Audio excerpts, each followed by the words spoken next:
लेकिन जिस तेजी में बढ़ रहा है और जितनी उसकी आबादी है, अगर इसी स्पीड में बढ़ते रहे। इंडिया ने जीएसटी कलेक्शन में एक नया रिकॉर्ड कायम कर दिया है। जीएसटी कलेक्शन ने तोड़े सारे रिकॉर्ड। पहली बार 2 लाख करोड़ के पार जीएसटी कलेक्शन। अप्रैल में 12.4% की उछाल के साथ 2.10 लाख करोड़ पहुंचा। जो नए लोग आए हैं जिनमें अडानी का नाम है, खैर अंबानी तो इससे काफ़ी पहले थे, लेकिन अंबानी भी पुरानों के मुकाबले में नए हैं।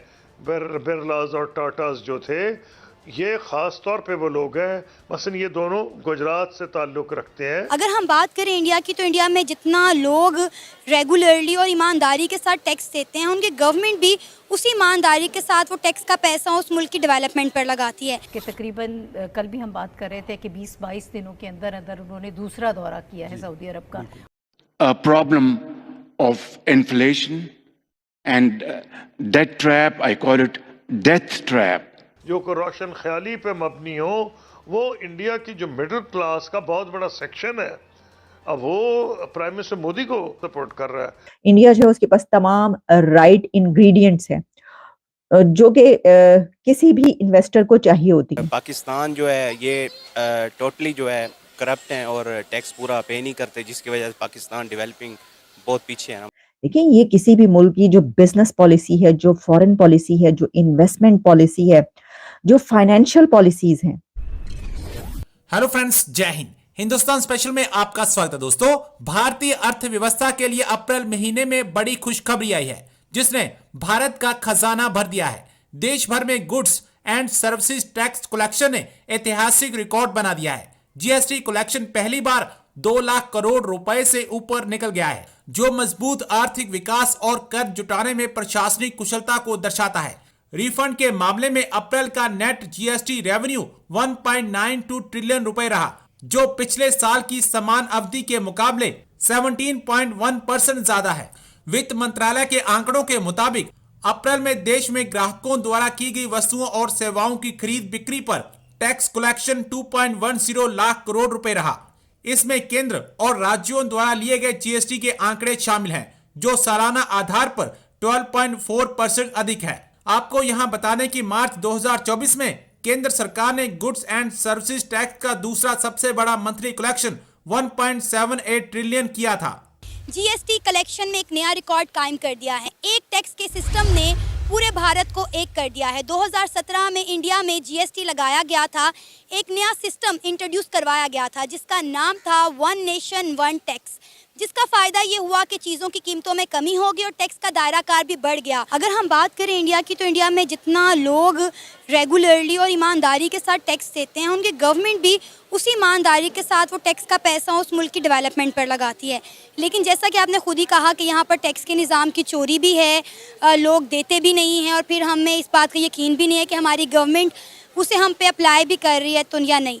तो क्या कहेंगे, टैक्स के निज़ाम का बेहतर होना किसी कंट्री के लिए कितना इम्पोर्टेंट है?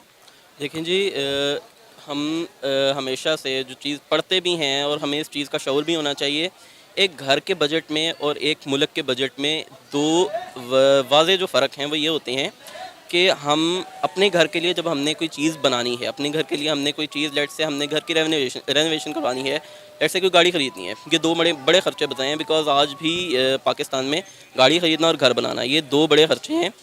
तो इसके लिए हम पहले एक चीज़ माइंड में लेके आते हैं, फिर उसके हिसाब से हम पैसे बचाना शुरू करते हैं। हम बचा लेते हैं पैसे और उसके बाद जितने बन जाते हैं उसके हिसाब से हम एक्सपेंस लगा लेते हैं। एक गवर्नमेंट इस किस्म का काम नहीं कर सकती। गवर्नमेंट ने अगर एक पुल बनाना है, हम तो ये कर सकते हैं कि हाँ भाई हमारे पास सारे ख़र्चे करने के बाद थोड़े कम पैसे बच गए हैं, तो हो सकता है हम सेकंड स्टोरी ना बनाएं, हम उसको थोड़ा सा छोटा बना लें, एक कमरा ना बनाएं, वो बाद में बना लें। लेकिन जब ये काम बजट में दिखाना है, जब एक टेलीवाइज करना है एक चीज़ को, तो हमको वो चीज़ 100% बतानी पड़ती है कि हम ये काम करेंगे।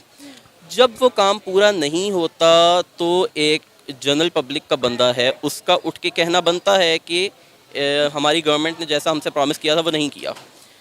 हम बहुत आसानी से अपनी गवर्नमेंट को क्रिटिसाइज़ कर लेते हैं कि हमारी गवर्नमेंट ने हमें कहा था कि हम ये काम करेंगे लेकिन हमने वो नहीं किया। पूछे बंदा कि गवर्नमेंट ने फैक्ट्रियाँ तो नहीं लगाई हुई, गवर्नमेंट ने कोई बिज़नेस तो नहीं किया हुआ, गवर्नमेंट जॉब तो नहीं करती हमारी तरह, तो वो पैसा कहाँ से लाए? वो पैसा लाती है हमारी इनकम से। कैश में एक्सपेंसेस करना किसी भी बिज़नेस के लिए, पहले तो रूल था कि तकरीबन कोई 50,000 से ऊपर जो हेड बन जाता था अकाउंटिंग हेड, तो उसको अलार्मिंग कह लेते थे। उसमें 25,000 से ऊपर की शायद जो ट्रांजैक्शंस थी उन पे एफबीआर देखता था कि ये क्यों हुई हैं, कैश में क्यों हुई हैं, कैश में हुई हैं तो ये हम आपको अलाउ नहीं कर सकते इसको। लेकिन अब बात ये है कि जब उस चीज़ से निकलना आसान हो गया है, क्योंकि तो पता लग रहा है कि हाँ भाई हम टैक्स नहीं देते, एक चेन इफेक्ट है, हम टैक्स नहीं देते, कॉन्सिक्वेंटली गवर्नमेंट के पास पैसे इकट्ठे नहीं होते, कॉन्सिक्वेंटली गवर्नमेंट वो एक्सपेंडिचर्स नहीं कर सकती जिसका उसने वादा किया था, और फिर हम उसके बाद कहते हैं कि गवर्नमेंट ने अपना वादा पूरा नहीं किया तो हम टैक्स नहीं देते। बात करें हमारे हमसाए मुल्क इंडिया की, जिसने रिकॉर्ड काम कर दिया जीएसटी कलेक्शन में, तो वहाँ पे 2017 में टैक्स का निज़ाम जो है इंट्रोड्यूस करवाया गया था। एक नया सिस्टम जो है वो आवाम के लिए इंट्रोड्यूस करवाया गया था, और जिसका नाम ये दिया गया था वन नेशन वन टैक्स, जिसने पूरे भारत को एक कर दिया। अब आप देखें कि अगर इंडिया की एक स्टेट से दूसरी स्टेट में कोई चीज़ जानी होती है तो उस पर एक ही दफ़ा टैक्स लगता है, जिसकी वजह से चीज़ों की कीमतें ना तो ज़्यादा बढ़ती हैं, और दूसरा टैक्स का दायरा कार जो है वो भी बढ़ गया। देखिए, टैक्स का दायरा कार अगर बात की जाए तो यहाँ पर पाकिस्तान में कुछ मसाइल की बिना पे टैक्स का दायरा कार हमें छोटा करना पड़ा है। आप गिलगित बल्तिस्तान को देख लें, आप कश्मीर वाली जगहों को देख लें, वहाँ पर कुछ ट्रीटीज़ की बिना पे हम वहाँ से टैक्स इकट्ठा उस तरीके से नहीं कर सकते। हम इस चीज़ को देखें कि हम पैसा इकट्ठा करके हम उस जगह लगाते हैं जो कि चीज़ नज़र आती है, जैसे कि पंजाब, हम यहाँ पर टैक्स इकट्ठा करके तो यहाँ पर लगाना हमें बहुत अच्छा लगता है। यहाँ से कभी एक बंदा ट्रिप ले कराची की तरफ, सिंध की तरफ एक बंदा ट्रिप ले, उसको अंदाज़ा हो जाएगा कि हमारा पैसा उस तरीके से बिल्कुल भी इस्तेमाल नहीं किया जाता जिस तरीके से पंजाब में किया जाता है। And it's a very saddening thing, because एक मुल्क का हमने इसको दर्जा दिया ही नहीं हुआ। यहाँ से आज बलोचिस्तान पंजाब से बंदा चला जाए, वापस ज़िंदा आना मुश्किल है। तो ये चीज़ हमने कॉन्सेप्ट इसका अपने बच्चों में डाला ही नहीं है। सबसे बड़ी बात है अवेयरनेस की। एक तो कहते हैं बहुत फुकदान है यहाँ पर देखा जाता है कि मेरा काम हो जाए। जब तक बंदा खुद को छोड़ के एक दफ़ा उस नज़रिए को नहीं लेके चलता जिस नज़रिए पर पाकिस्तान बनाया गया था, तो फिर हम तो वहीं के वहीं रह जाते हैं कि पाकिस्तान तो बन गया था, वो तो पाकिस्तान बना हुआ है। हमने कहते हैं 14 अगस्त भी मना लेते हैं हर दफ़ा, और 14 अगस्त मनाने का भी हमारा एक यूनिक सा तरीका है। मेरे ख्याल से शायद पूरी दुनिया में कहीं इंडिपेंडेंस अपने बाइक का सलेंसर उतार के नहीं मनाई जाती, यहाँ पर वो भी किया जाता है।